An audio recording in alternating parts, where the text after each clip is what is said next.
doesn't matter whether we are talking about energy, offshore, about marine, property insurance, or a complicated liability matter. We usually have the answer. But of course there are moments when we do not have the answer, we are all humans. So then we are actually very open and mindful that we have on the other side of the table, with our clients, a lot of know-how as well. So one of our mottos is we are smarter together, and therefore we come then together with the clients and try to develop a new solution to obviously new problem. You have just given us a couple of weeks ago a new vision. The vision is we want to make the world more resilient. So now that actually for us is an important part when it comes to talent development.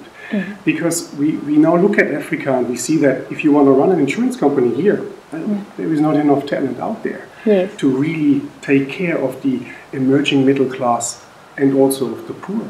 Right? So we need to have a better developed workforce. And hence we have now embarked on that mission, so to speak, to come up with ideas how we can participate in improving the local talent pool. So for example, in the sub-Saharan context, we have set up a multi-year program where you actually can create your own career with the help of Swiss Re.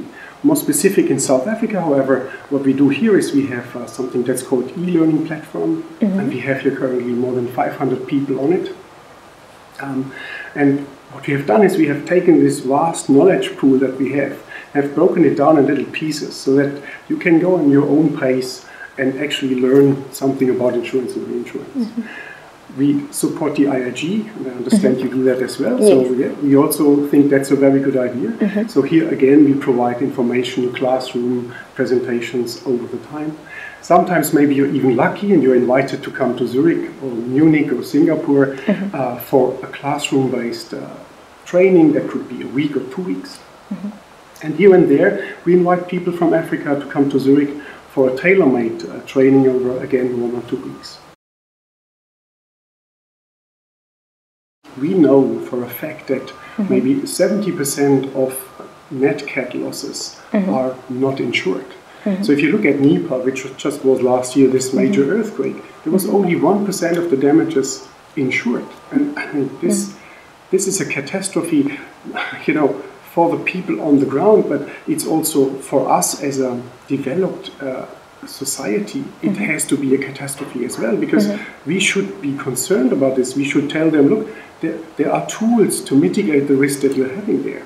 And yes, today it costs you an investment, but if something unthinkable happens, you actually can go on with life. And for those guys now in Nepal, there's no question they can't. No one pays up for that.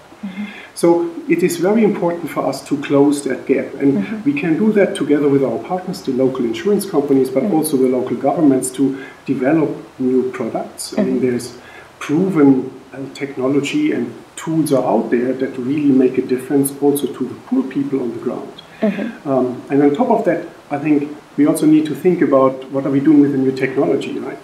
That would also help with closing the protection gap, because if you think about everyone in Africa has now mobile, and you can buy whatever you want, right? It's delivered the next day to your doorstep. So why not also offer something meaningful in the insurance space, be it life or non-life? That should be possible. And I think here we really want to play an active role with our partners. It is a disaster. Swiss Re is actively involved in protecting currently the farmers out there. But of course the reality is we do not have enough food on the tables currently. So we are concerned about food security. That's really an important topic. Also, again, nicely ties into the protection gap topic. Now, as I said, we are involved with this, but I think it is still not enough. If you look, for example, at India, we have here products on the ground that really answer that vital questions of local farmers, small farmers. Well, now there is a drought. How do I pay for my pack of fertilizer and seed next year? I don't have funds left. I don't get a credit. But with the right product in place, well, actually there is an answer, because you simply get it delivered because you have the protection. So I think, again, the tools are there. It's just now a question whether we as an industry could come together with the government to make it happen, and then we really can change that protection get to the better. And again, then it ties nicely into our topic. We want to make the world more resilient.